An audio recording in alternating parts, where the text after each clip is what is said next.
episode of Scary Stories, which is wild to me that we've actually done 100 already. I want to thank you guys for sticking with me through 100 episodes. That's insane. And I just want to thank all of you guys for your support, for watching, for commenting, for liking, for reaching out to me and sharing your own creepy experiences with me and with the channel. And I just really appreciate all of you. And without you, I just simply wouldn't be here tonight. Now, a couple of weeks ago, I asked you guys in a post what I should do for episode 100, and one subscriber suggested that I look at the top 3 countries that you guys watch the channel from and discuss the most haunted place of each of those countries, which is exactly what I'm going to do tonight. So according to my statistics, 50.6% of you guys are watching from the United States, 12.6% of you guys are watching from the United Kingdom, and 2.6% is watching from Canada. So those are the 3 countries that we'll be discussing in tonight's video. Now, with all of that being said, and of course, as always, without any further ado, let's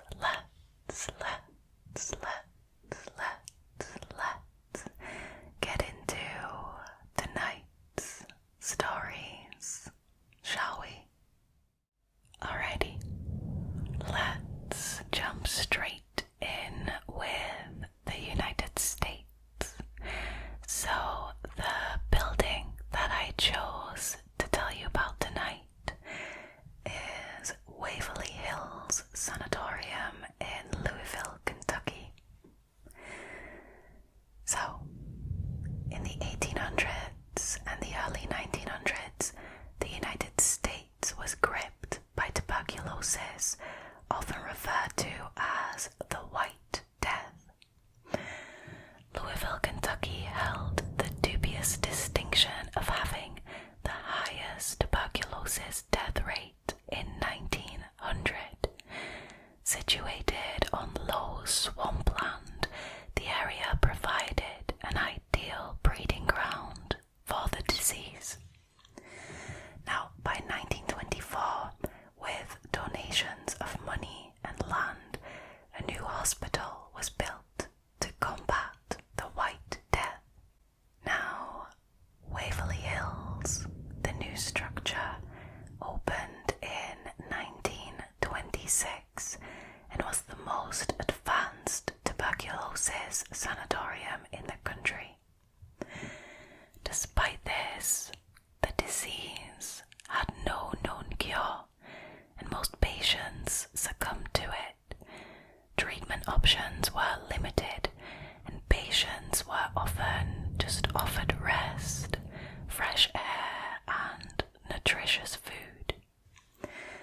Though realistically, the hospital's main role was to isolate those people with the disease from those who did not, separating people, sometimes children, from their families. Now, treatments for tuberculosis were sometimes as brutal as the disease itself.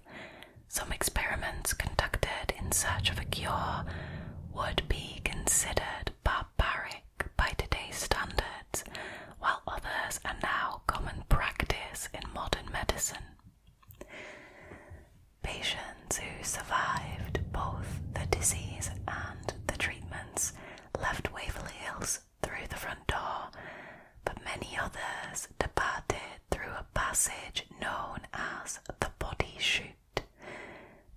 Steakhouse tunnel transported the deceased from the hospital to the railroad tracks at the hill's base using a motorized rail and cable system.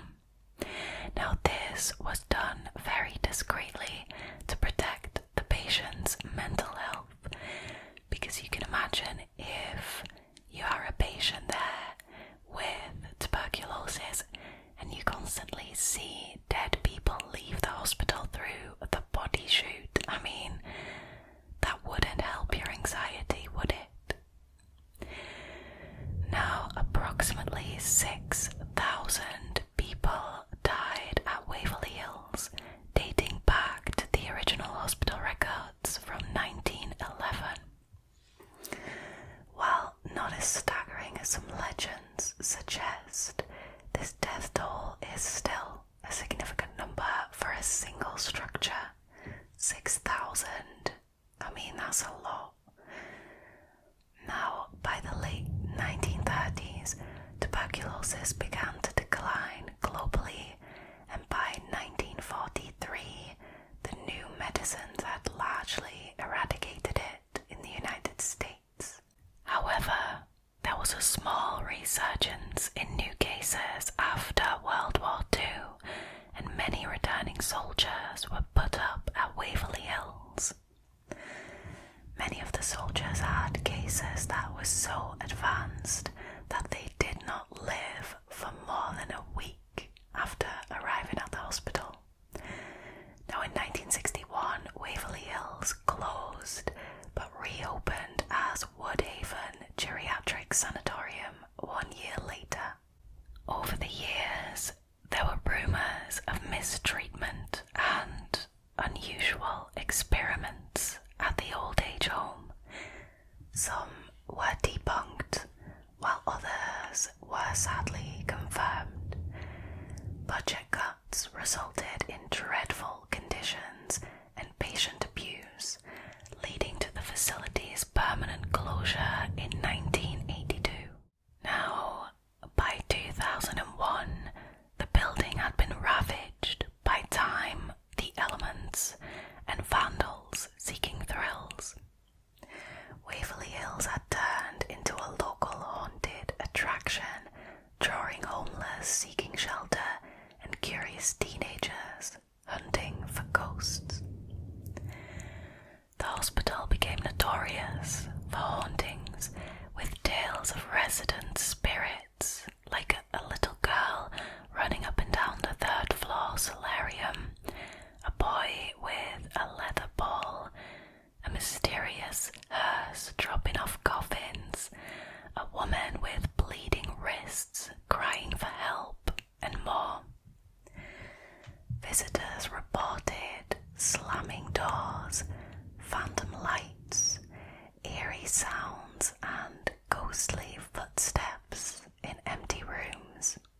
Another legend revolved around a man in a white coat seen in the kitchen, where occasional wafts of cooking smells hung in the air, despite the kitchen's dilapidated state.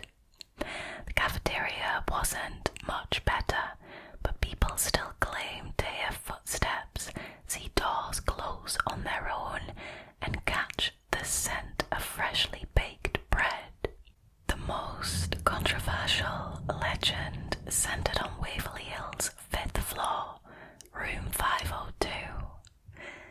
This is where, according to the stories, people have seen shapes moving in windows, have heard disembodied voices, and, if the legends are to be believed, have even jumped to their deaths.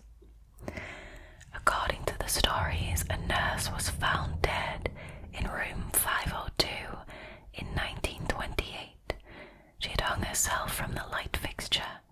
She was 29 years old at the time of her death, unmarried and pregnant. Her depression over the situation led her to take her own life. It's unknown how long she may have been hanging in this room before her body was discovered. And this would not be the only tragedy to occur with a connection to room 502.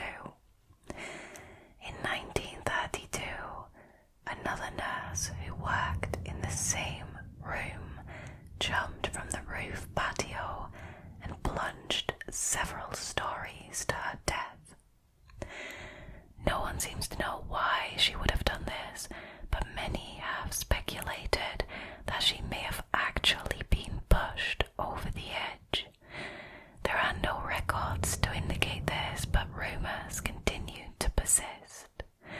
Today, Waverly Hill Sanatorium is open as a museum and even offers ghost tours. It's a popular destination for fans of the paranormal, and it was made infamous by TV shows like Ghost Hunters, Scariest Places on Earth, Most Haunted, and more. Wow. You guys, I don't think I would ever be brave enough to go on a ghost tour. Have you guys ever gone on a ghost tour? Would you ever consider doing it? And if you have done it, what was it like? Did you experience anything? Did you see anything? Let me know in the comments below.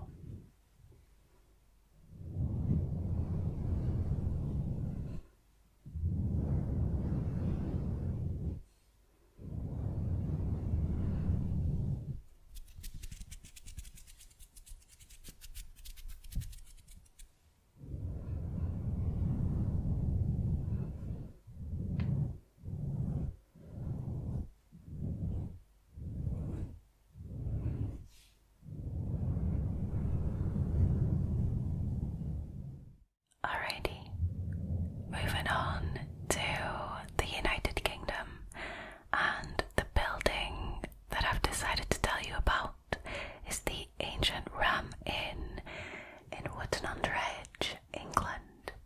In the heart of Wootton-under-Edge, a quaint village in England, stands the Ancient Ramm Inn, a building that has earned a chilling reputation as the most haunted house in Britain.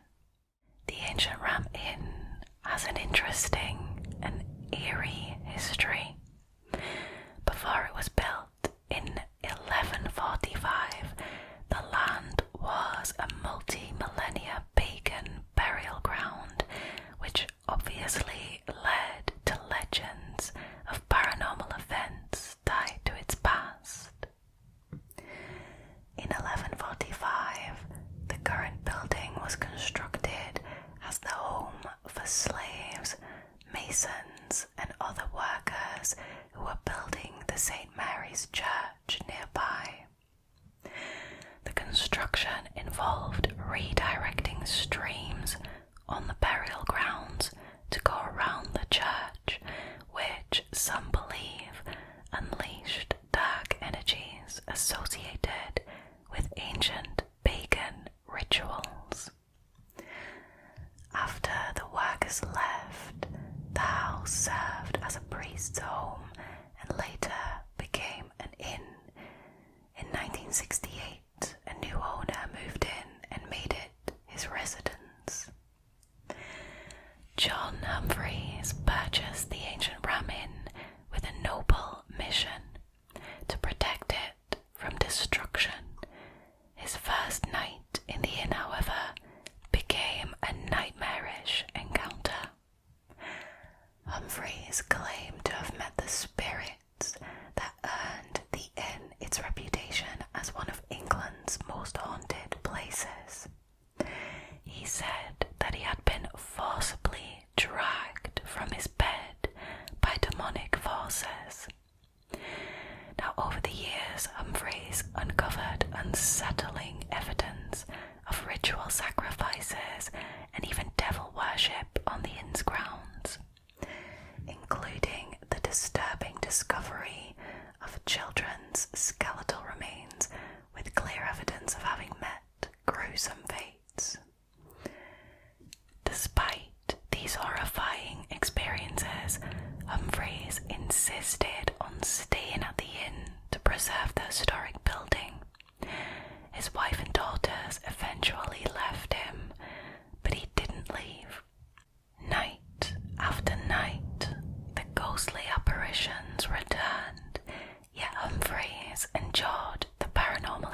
most infamous is a witch who sought refuge in the inn during the witch hunts of the 1500s.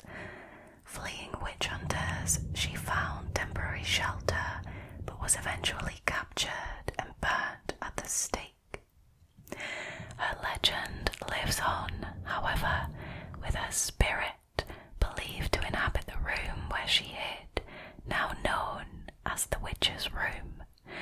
She has manifested herself to many and often appears in the front window of the inn to passers-by on the street. Another spine-tingling tale includes the ghost of the former innkeeper's daughter, who is said to haunt the attic. Heavy dragging noises moving across the floorboards are commonly heard within this room, as well as unexplainable knocking noises. Orbs of these spirits have been photographed by paranormal investigators and the curious.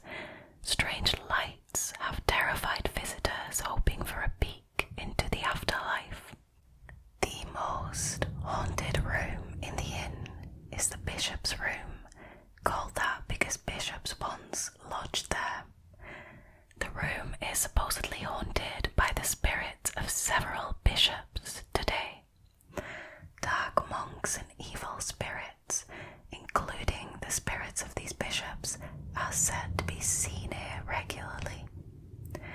This was the room chosen by John Humphreys for his sleeping quarters and one of the worst rooms in the house for paranormal activity, and oftentimes very aggressive activity. It is reportedly haunted by an incubus and a succubus who torment the brave souls daring to stay overnight. Now, Carolyn Humphreys, John Humphrey's daughter, is now the owner of the Ancient Ramm Inn. She doesn't live there. Hell, I wouldn't at all. But she has invited archaeologists to study its unique history. The inn remains open to visitors, mostly paranormal enthusiasts who want to test their courage by spending the night in this haunted dwelling.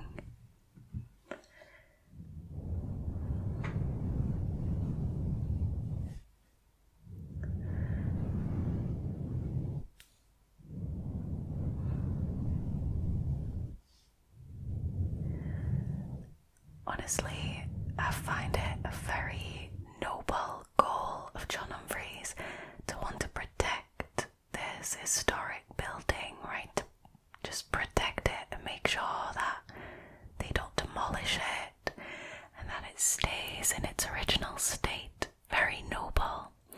But honestly, if on the first night of you living there you get dragged off of your bed by demonic forces, I would nope the hell out of there immediately.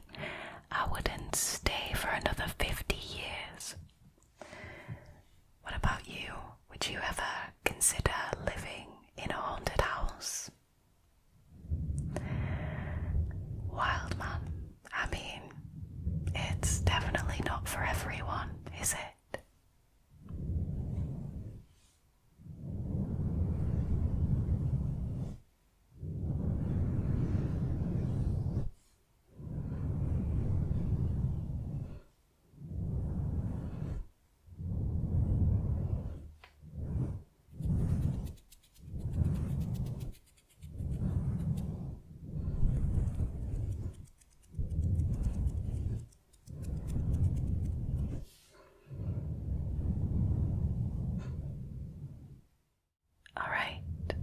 Moving on to Canada and our very last haunted building for tonight, which is Keg Mansion, aka the Keg, which is a steakhouse in Toronto. Before the Keg in Toronto was a steakhouse and one of the most haunted buildings in Canada, it was someone's home. Keg Mansion was built in 1867 on Jarvis Street in Toronto, and in 1873 the Massey family moved in. Now, the dad, Hart Massey, sold farming equipment for a living, so the family was well off, which is why they were able to buy a mansion in the first place. A few unfortunate things happened in the mansion while the Masseys were living there. Hart Massey's daughter, Lillian, got seriously ill and eventually died in this house, and not long after, probably due to grief, but there's also speculations about a secret affair. One of the maids hanged herself in the foyer. There was also a little boy who visited the house at one point, and while he was there, he fell down the stairs. He died not long after. Now, the manager of the steakhouse, Jen Anthony, has many creepy and interesting stories about the haunting of the Keg. She says that the most common sightings guests experience at the restaurant is the little boy on the stairs. Families go there and they have a hard time because their children always want to play with the boy on the stairs, and some end up leaving because they are so terrified. The boy on the stairs is constantly seen by children, and some of the staff also claim to have seen him. Now, Jen also explains that along and underneath the banister of the staircase are vertical wooden spindles. Now, a few years ago, one of the spindles of the third floor landing fell off and landed straight on the bar top downstairs, mid-shift on a Saturday night. It came crashing down. Luckily, it didn't hurt anybody, and it just landed with a thud and terrified the bartender and the people nearby.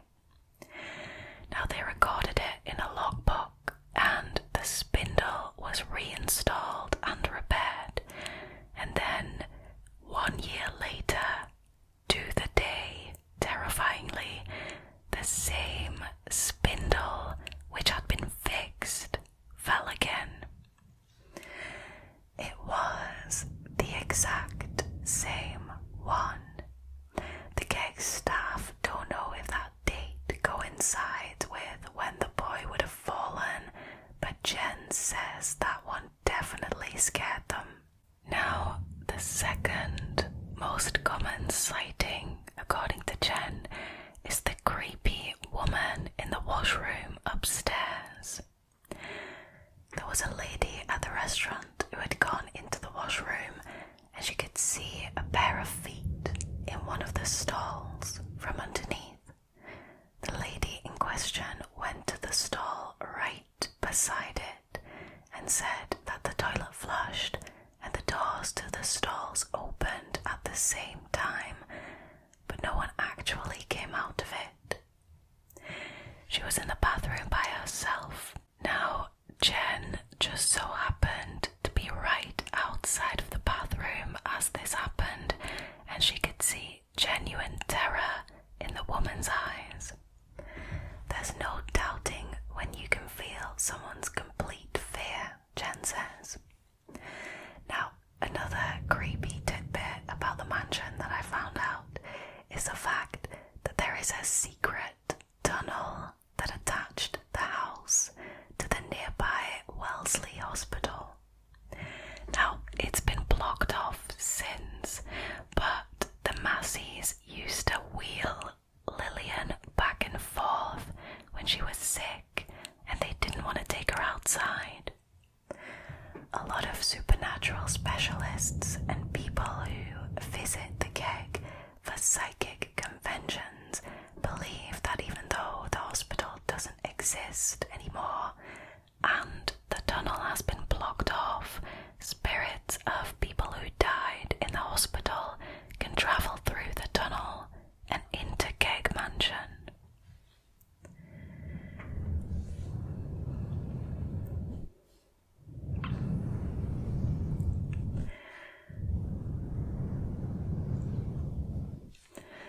honestly, a haunted steakhouse. Now I've seen it all. Now I actually went to the Keg's website because I was like, surely they're using the fact that it is haunted for like marketing, right? For trying to get customers to come eat there. But no, there is absolutely no mention that I could see of the hauntings on their actual website. They're just trying to sell their exceptional steaks and lobster. Now, I just wanted to ask you guys, would you consider eating there, taking into account that you might see a little boy on the stairs and you might see a creepy woman in the bathroom? Would you do it? I mean, I think I probably would if I lived close to it out of curiosity. And you're not alone in a restaurant, are you? There's people around. So it's not as scary then. Let me know your thoughts on these in the comments below. Maybe one of these buildings that I've talked about is near you. Maybe you have visited one of these buildings, or maybe you've gone on a ghost tour in a different building in your country. Tell me about it. I want to hear all about it.